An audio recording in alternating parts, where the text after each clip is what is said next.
Thank you for joining us for our free 8-week webinar series. I'm so happy to have you, and I am so proud to be bringing this to you. We can all use these resources in our daily life.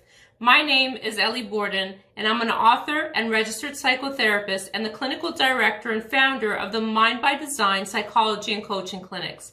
And tonight's webinar is with James. So James is one of my therapists, and we have a common love for couples therapy. And what he'll be covering tonight is Chapter 7 of the Hold Me Tight book. So Sue Johnson is just a wonderful, incredible, groundbreaking therapist in this realm.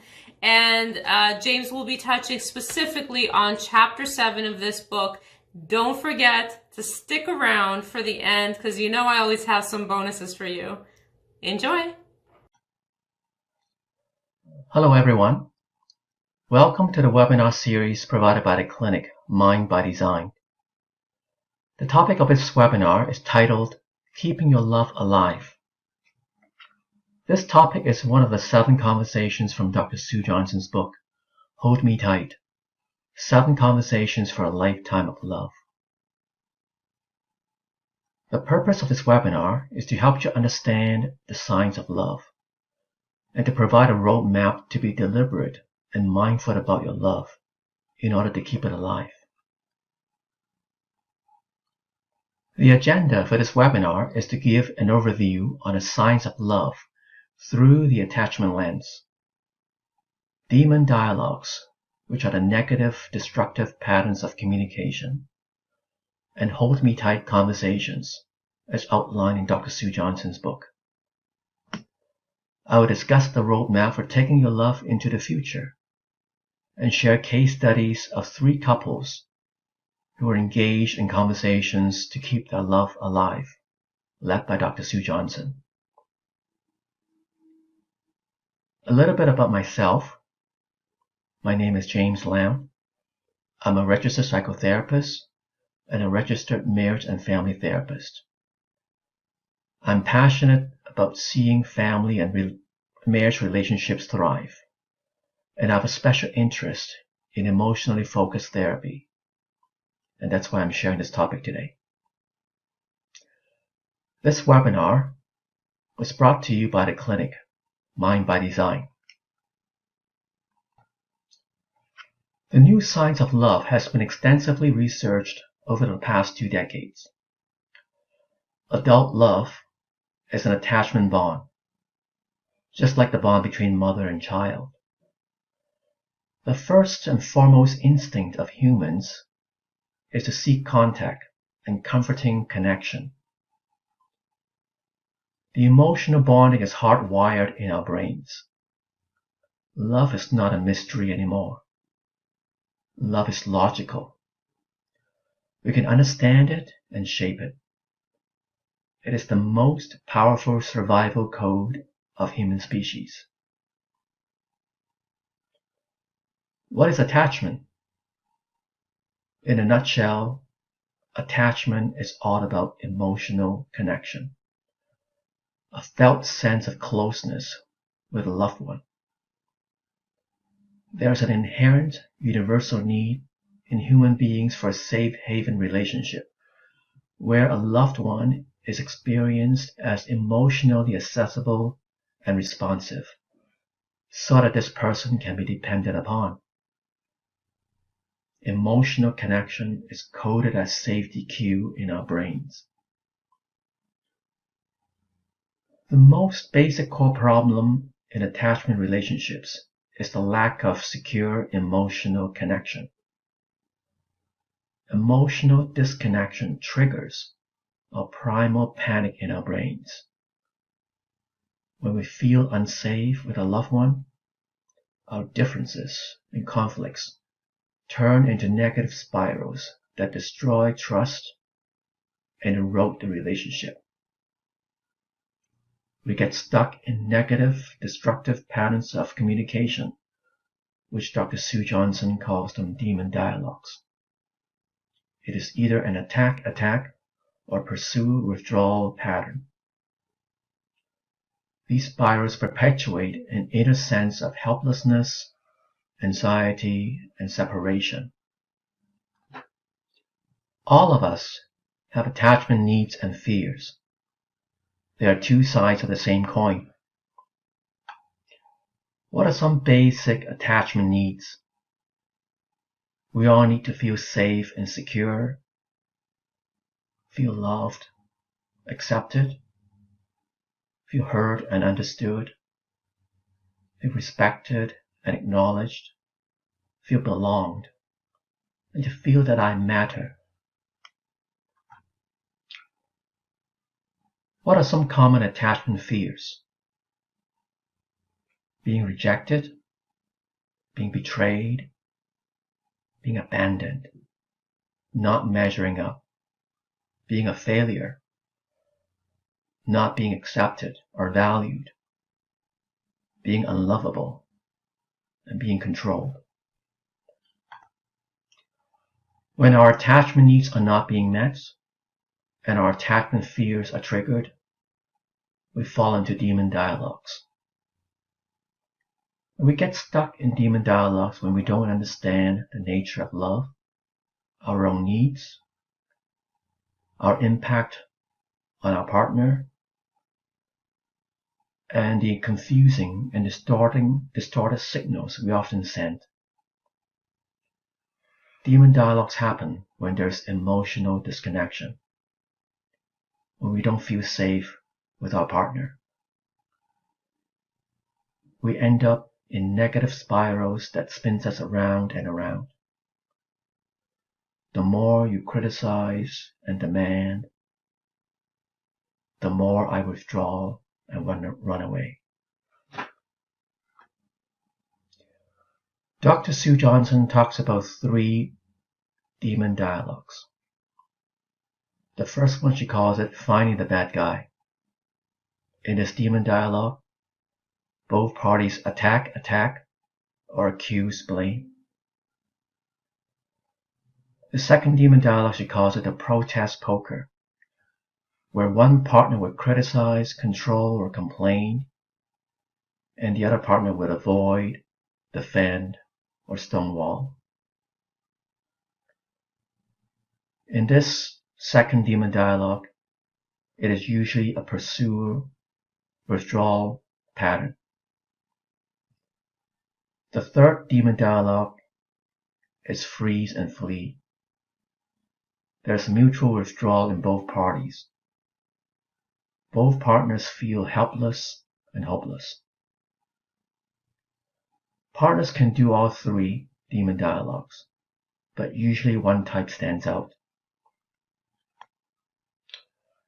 In order to defeat the demon dialogues, couples need to learn hold me tight conversations.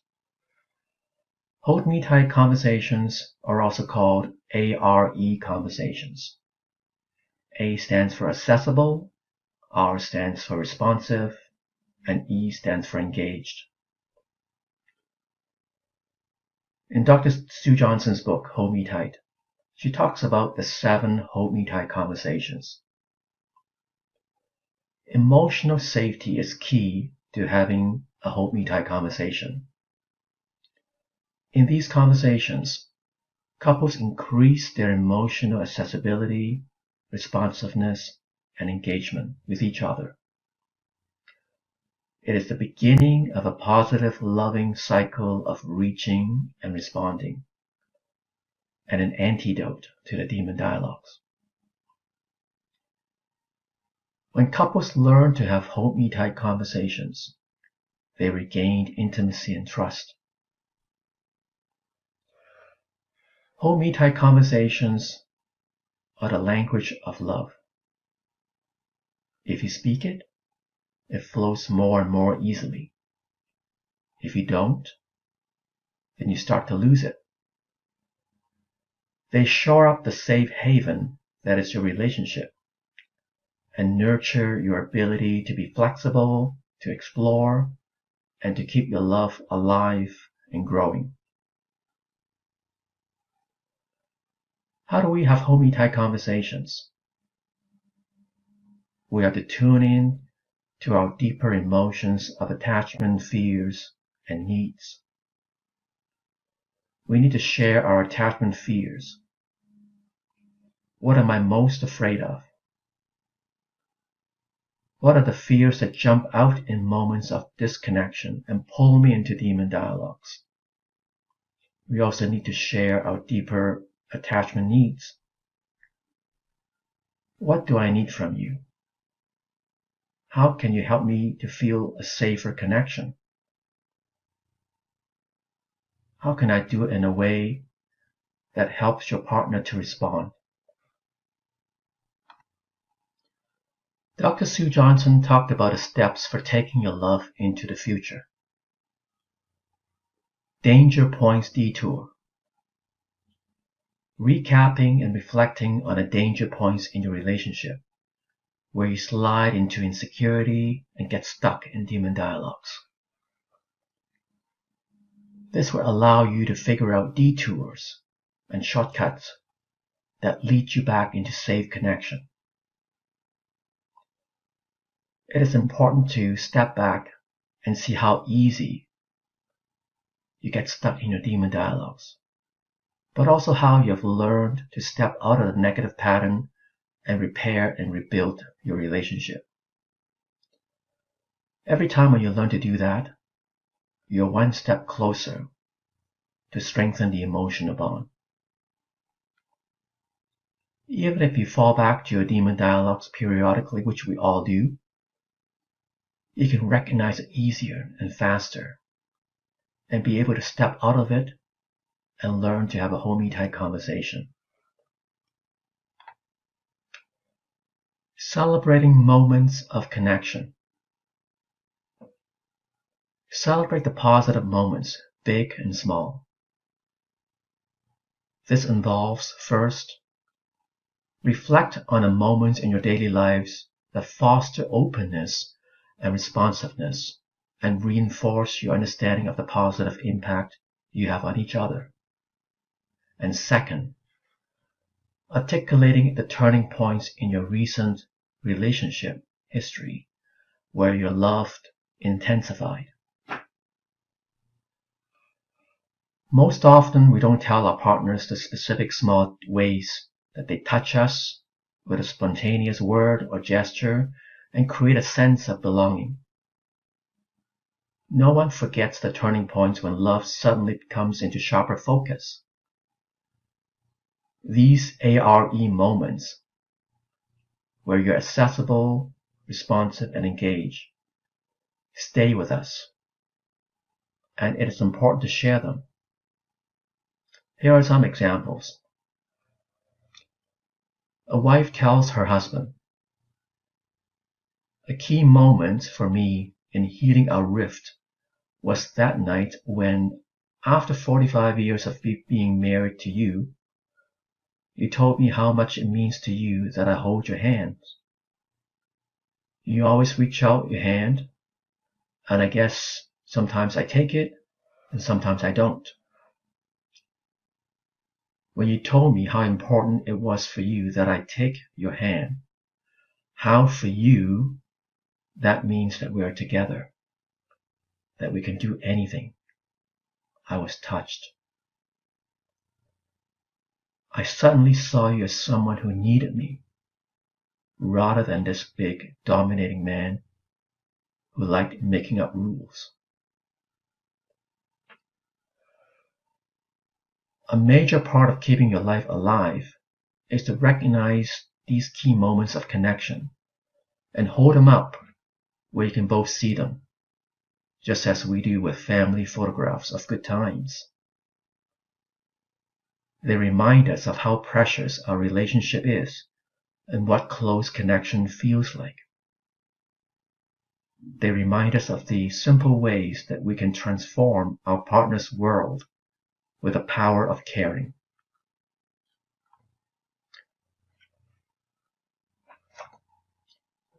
Marking moments of separation and reunion with rituals. Rituals are an important part of belonging. They are repeated, intentional ceremonies that recognize a special time or connection. Rituals engage us emotionally and physically so that we become riveted to the present moment in a positive way. Planning rituals around the moments of separation and reunion in your daily lives to mark recognition of your bond, support, and responsiveness. These rituals are a way of holding your relationship safe in a distracting and chaotic world. Partners sometimes have a hard time recognizing these separation and reunion rituals. What you don't recognize slips away. Distressed partners sometimes complain bitterly about the loss of these small rituals. Rituals are deliberately structured moments that foster ongoing connection. Here are some examples of rituals. Regularly and deliberately holding, hugging, and kissing on waking, going to sleep, leaving home, and returning. Writing letters and leaving short notes for each other. Habitually calling during the day just to check in. Maintaining a regular date night. Arranging a special time just to be together. Recognizing special days, anniversaries, and birthdays in very personal ways. Taking opportunities to publicly recognize your partner and your relationship. Participating in spiritual or other rituals together, such as formally meeting for special family meals, praying or attending religious events together.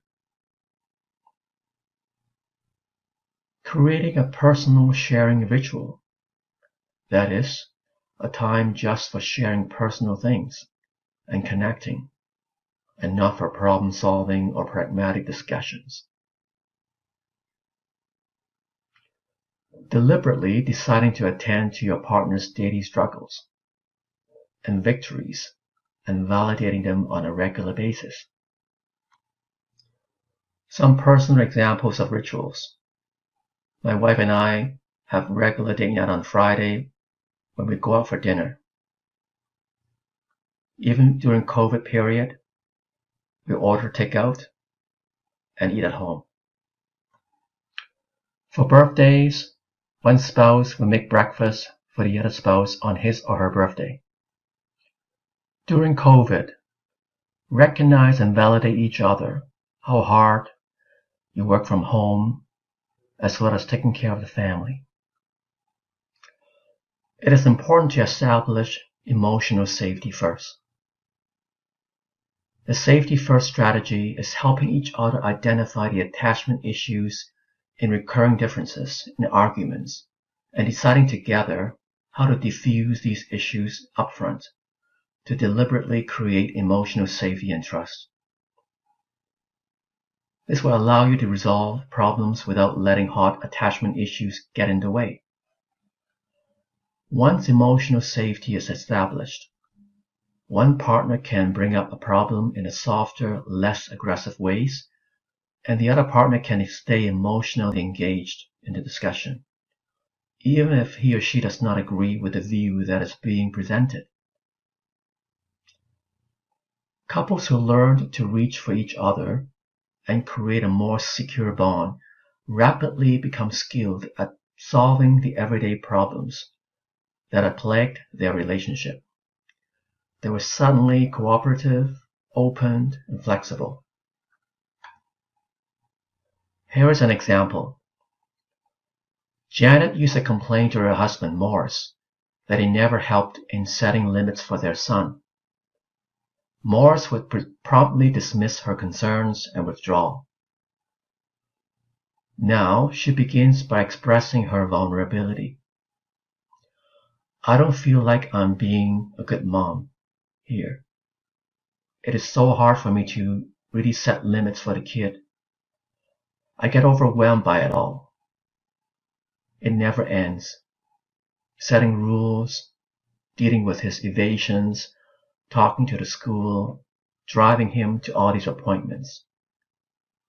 I get angry, but it is because I really need your help here. I can't do this all by myself.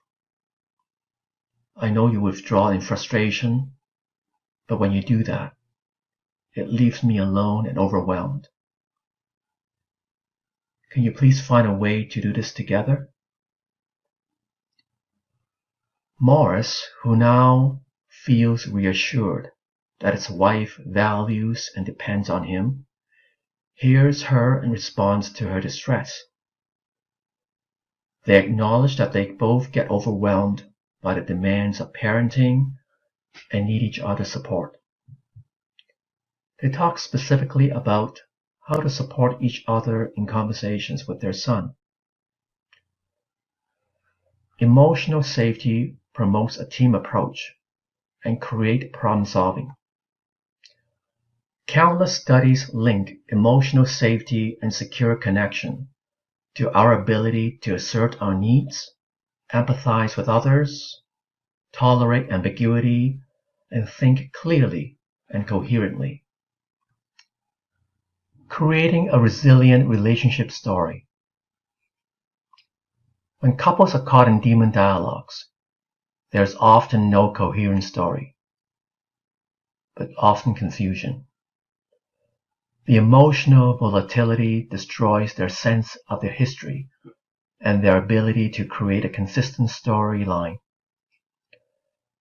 But when partners tune into each other, it helps them reach a state of balance, physiologically and emotionally, so that they can order information in their minds and create coherent stories of their emotions and relationship. We use stories to make sense of our lives. We use stories as models to guide us in the future. We shape stories and stories shape us. Once partners feel safe with each other, they can create a clear story of their relationship and make their bond stronger. This story describes how the two of you have built and are continuing to build a loving bond. It tells how you get stuck in conflict and distance, and how you have learned to repair rifts, reconnect, and forgive hurts. It is a story of falling in love again and again. Marian and Steve, after successfully taking their relationship from endless bickering to safe emotional connection, come up with the following story. Marian said, "In the beginning, our relationship was cold, tight, and lonely.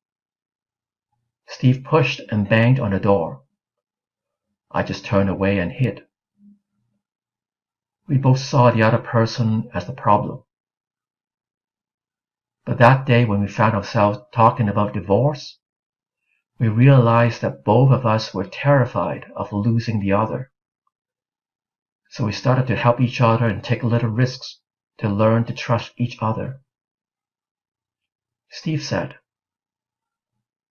"Talking about the times when things really turned around was the most interesting. For me, a key moment was when Marian cried and told me that she had always believed that she wasn't pretty, clever, or sexy enough for me. And she was so sorry that I ended up feeling lonely. That she wanted to come out and be with me, but she was afraid. I don't think I've ever felt closer to her than in that moment. I never understood the impact of my angry comments on her, how small she felt." In this story, when couples begin to tune into their emotional needs and fears and share with each other, they're having a whole meat-high conversation that brings them closer to each other. Creating a future love story. This story outlines what you want your bond to look like 5 or 10 years down the road, and how you would like your partner's help in making the vision a reality. The more of a safe haven we have with our loved one, the more assured, assertive, and adventurous we can be. When our loved one is by our side, we tend to have more faith in ourselves and can dream in a new, expansive way. In this story, partners relate their vision of their future relationship. They can ask each other for support and discuss how they can make it a reality together. Let's spend some time on self-reflection. Are there any emerging danger points in your relationship right now? Can you pinpoint the last time you were aware of this? Your body will give you the message. Now that doesn't feel good. And you will get a sudden flood of emotion. Can you name the emotion? What would calm and reassure you and stop the negative cycle? Can you identify small positive moments in your relationship? These can be very small, but as long as they stir your heart and bring a smile on your face, they count. Can you single out the key moments in your relationship when it shifted to another level, or you or your partner took the risk of becoming more open and responsive? How did this happen? What was it that you or your partner did that allowed this to happen?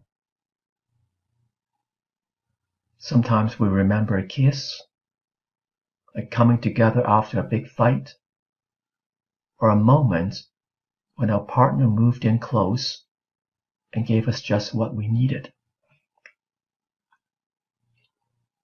Do you now have rituals marking belonging, separation, or reunion? Do you consciously say hello and goodbye? Can you create a new daily bonding routine that will help you move into being more open, responsive, and engaged with each other? What is one small thing you may do every day to make your partner feel that you want to be there with him or her? I want to show you case studies of 3 couples who are having a homey-type conversation on how to keep their love alive, led by Dr. Sue Johnson.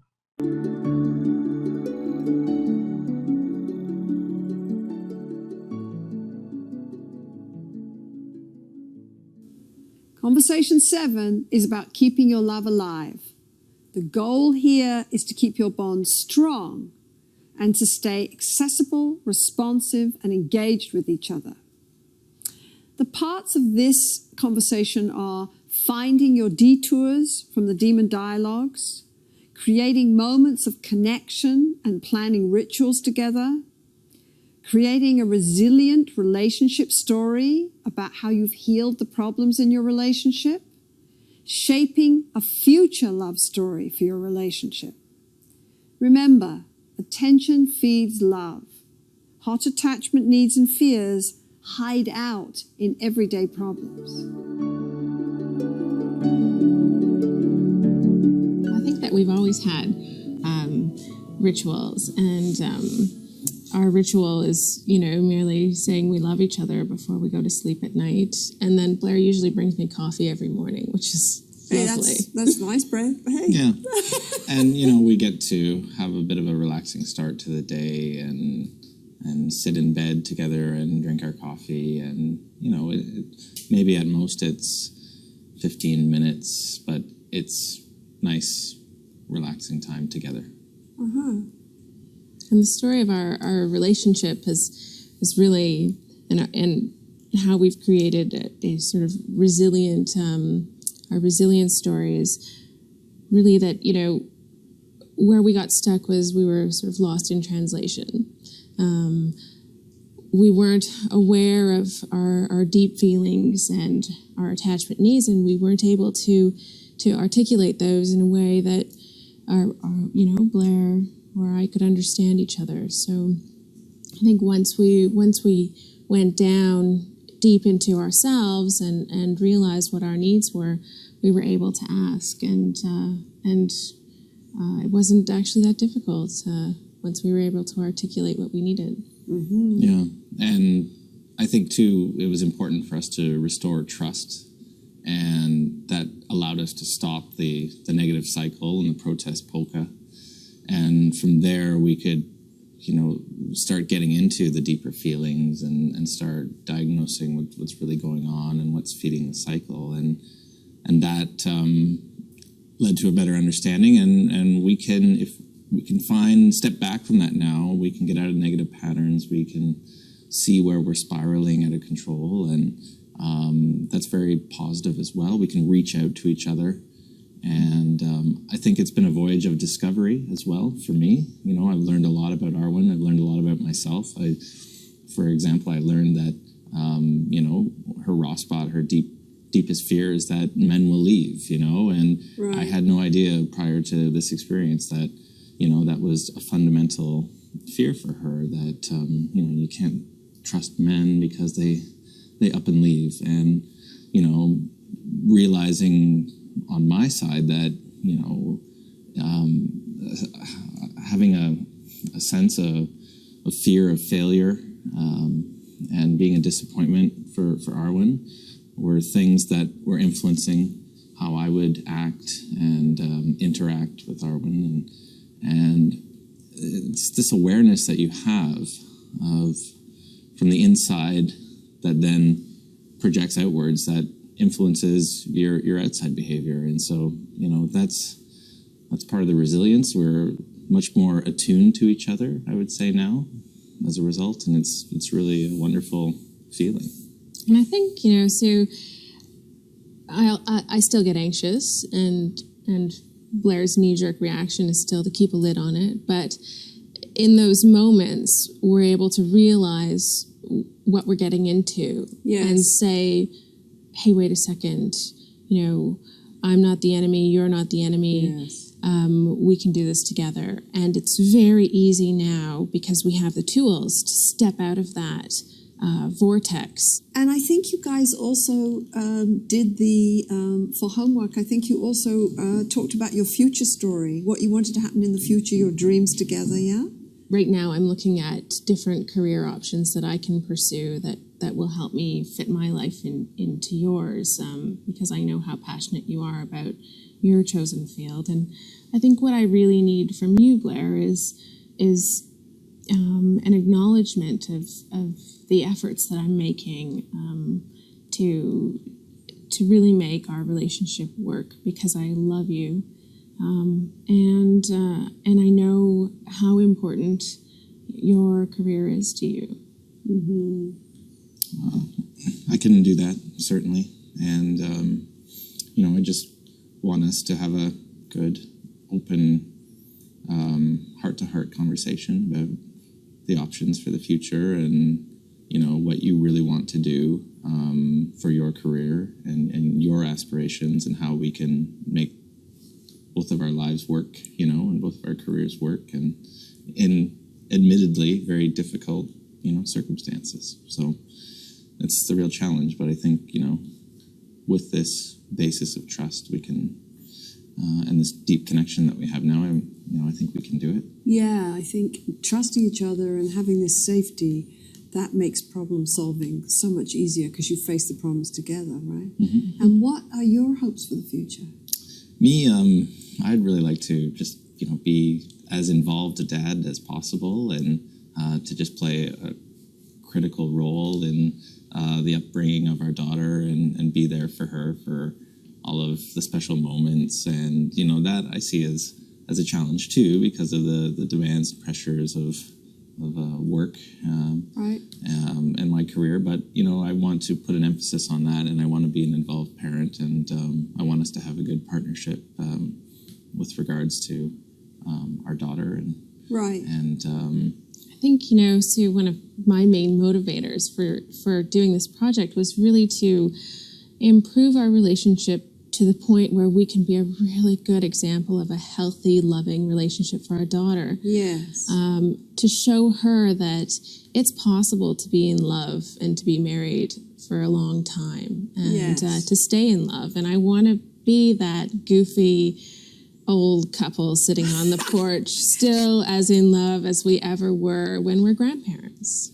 Right. yeah. Right. That sounds good to me. Sounds good I to me think you too. guys can do that. I think you've shown that you can do that. So, Tim and Kim, I think you were telling me that something really important happened after the last session, right? Some real breakthrough for you. And we're going to be talking about you creating a resilience story for your relationship, of how you can heal your relationship.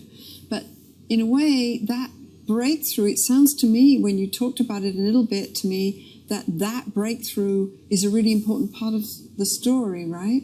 So what happened? What happened? Kim, I think you said that there was a fight between Tim and your daughter. And what happened there? Well, there'd been a whole bunch of build-up for about a week or so, I guess it was. And then there was an explosion, like a real explosion in between Timmy and Catherine. And first time that he's ever really allowed himself to be that confrontational with her. Anyways, I stayed out of the way from that. After that, Timmy left the house, went in the car, drove around. Everything sort of calmed down inside the house, and then he came back, and it was such a pivotal moment in our marriage because I'll never forget it. He came in, I was in the kitchen getting supper going or something, and his whole face, he was just devastated. And You could see the feelings on his face. all the physicalness of being in great emotional hurt. Right. And he just approached me and he said to me, I'm falling apart, and he allowed me to embrace him in my arms, and he just broke down. He just sobbed and sobbed and sobbed and sobbed some more. Never has he allowed me to feel the depth of this type of emotion from him in all the years we've been together. Right. So you really felt like he was letting you in. Completely. Right. There was no barriers in between us in any way in that 5-minute period. And you could comfort him then. No, yeah. Yeah, I'm like, oh my goodness. Come here, and it's okay, and you have the right to feel that way, and it's going to be okay. We can do this together. What was that like for you, Tim? It was great. Was it? It was hard. It was hard at first, but I was in lots of pain, Right. And it felt like all my defenses were coming down, and that's what happened. And I gave Kimmy access to me, You let her in. Yeah. And then she could comfort you. Yeah, it was a big relief off my shoulders. Was big it? relief, yeah. That you could open that door and let all her comfort in, right? Yeah. New behavior. And I think you guys do have some rituals, don't you? Yeah, well, one of my favorites is getting Kim's first coffee in the morning, as she likes to have it in her office on her computer, and kissing her on the forehead as I'm off Clomp it to and work. you run. Yeah, That's part of the ritual. yeah, But he kisses you on the forehead. on the forehead. Before he goes to work, yeah. Uh-huh. And tell her that I love her Yeah. as I'm heading off to work. When he comes back and gives me a kiss on the forehead, I love it. I absolutely love it. I prefer it, though, when it's not just a quick little peck. You want it to be deliberate. Deliberate, yes. My greatest love is when he, just grabs my whole face like this. I feel so female when he does that. And he just looks right at me, and instead of kissing me, he moves up to my forehead and he gives me this deep, beautiful kiss on my forehead.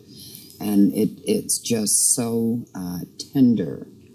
And I feel deeply connected to him as my man when he does this. That's a wonderful ritual for me.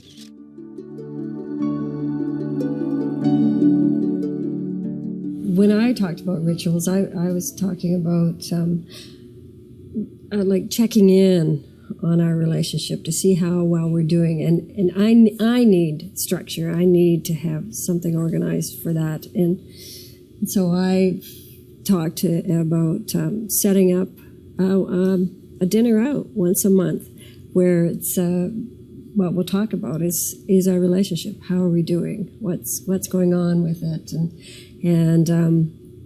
you know, keeping the book handy as well, and just sort of following through with some of the conversations, and just because I need that. I need something specific, something structured for that. So instead of just going out on a date once a month, which would be nice too, we could do that another time. But 2 a month. I know.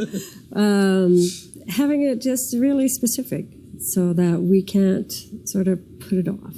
I think that's a brilliant idea. So the agenda is not just to go out together. The agenda is to actually pay conscious attention to your relationship and check in with each other once a month. It's like checking in and saying, where are we with each other? Yeah. But having a routine expectation as well, so there's no, oh my God, I've got to talk about, we're going out to talk about that tonight. It just becomes part of, that's what we do. And and how do you feel about that? Was that? I think that's great. I think that's great. We actually did a test run the other night, and you did a test run. And was it good? It was great. Because I think that if we just went out on a date, we'd end up talking about finances or the kids or work or whatever. So this means that it's none of that. It's our relationship. It's us. Right. We're going to talk about us. Right. So right. I'm not sure I've developed any rituals. I think what's happened is I've started to go back to things that I think I did years and years ago. I mean, just, for example, I used to give Marilee a kiss before I left the house every day. So now I do again. There's one day a week that I'm off to work and she's not. And I've found that I'm going back before I leave and giving her a kiss and leaving the house. It's just kind of it's just something that makes the start of the day easier and better. You know, here's a little thing we can do, but it's not little. It's huge because it just that's a connection. It changes the whole music in the relationship. Absolutely. We spent a lot of time together. So before it was just we were two people in the car. Now we're together in the car. So it's really nice. It used to be a lot about the business end. Like, you know, we've said before, we're really focused on being the best parents we could be. And our relationship was all about, for 20 years, was all about the kids. And this allows us to do less business and more just us. And that was a connection I thought we'd lost. So that's huge for me. Right. Yeah. So it's been good. Right. Yeah. And when I first started, when I first came here, I said one of my goals is that we would walk down the street holding hands. And so that's what we're doing that. We're walking down the street holding hands and we're talking at the same time. So that's even a bonus. So it's good. Yeah, and I think for me, it's the key is it's so easy over time to lose that intimacy. You know, you lose your physical intimacy, you lose your emotional intimacy, and for us, the kids are now out of the house, almost back and forth, but for the most part, the kids are out of the house, and we didn't know what to do with each other. I had what I referred to as my revelation a couple of weeks ago, and it was, and I can't tell you sort of how it happened. I can tell you it did happen, and one of the things that has has typified our, and we've talked about it before, failure to communicate, and then I end up getting angry. And Right. what I figured out I think for myself initially about 2-3 weeks ago was that when I'm angry, I don't any longer think that I'm angry. I think it wasn't anger. I think that I was afraid. Right. And so it shows in anger. If Marilee's not talking to me, if we know we're in crisis and you're not saying anything, then the question becomes, are we losing each other? Or is this falling apart? Is there, we don't have a chance. We're not working together to get it back together. And so what I end up with is, holy hell, this could be the end of this thing. And I don't want to go there. So that revelation has been really important to me. Mm-hmm. And you feel like, and you can tell Marilee that. Oh, absolutely. It helps me because it's easier. It helps me understand where I am when I'm that angry. Right. Because I can say, hey, I'm not angry. I'm scared.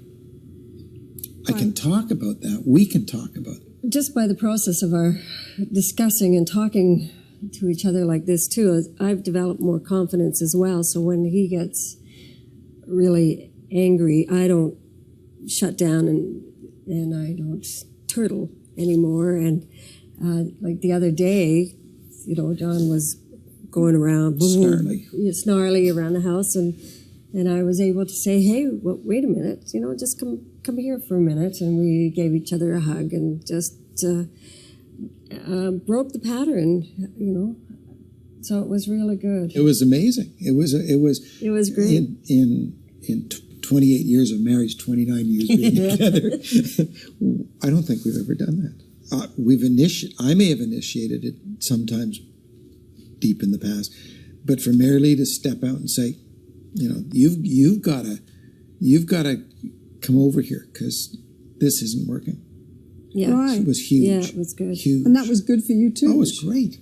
Yeah. Right. So you're saying to me, not only we're much more aware of our relationship, we're more aware of our feelings, right? Yeah. What's underlying something like anger, right? And we can reach for each other in new ways. Yeah. We can reach for each other and pull each other close. Yeah. It didn't, it's not a snap your finger instantaneous. What I felt was, I can take a breath. Right. This is safe. I can take a breath, and then I can deal with it. And so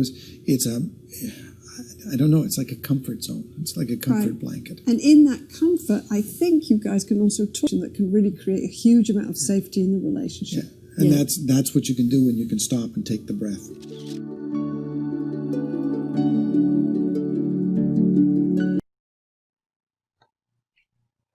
You have just taken a journey through the new science of love. Love is not mystical, mysterious force that sweeps us off our feet.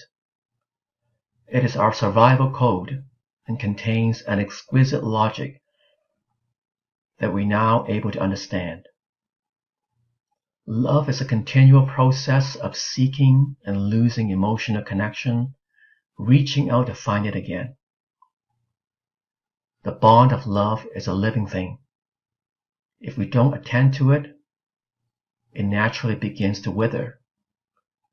If we continuously pay attention to it, we will keep the relationship alive and well. Here are the 2 references on which this webinar is based. Hold Me Tight, 7 Conversations for a Lifetime of Love by Dr. Sue Johnson. Love Sense, The Revolutionary New Science of Romantic Relationships, also by Sue Johnson. On behalf of the clinic, Mind by Design, thank you so much for joining. Thank you so much for tuning in for tonight's webinar. We have so many more outstanding and exciting topics to come, and I wouldn't want you to miss out on those topics or any promotions and freebies that we have coming up. And as always, and as promised, all you have to do is sign up for our newsletter. The description is right down below, and you'll be entered to win one of my favorites, Hold Me Tight, 7 Conversations for a Lifetime of Love that James just covered. and also 50% off all the Raw Goodies line. So just sign up below and we'll see you next week.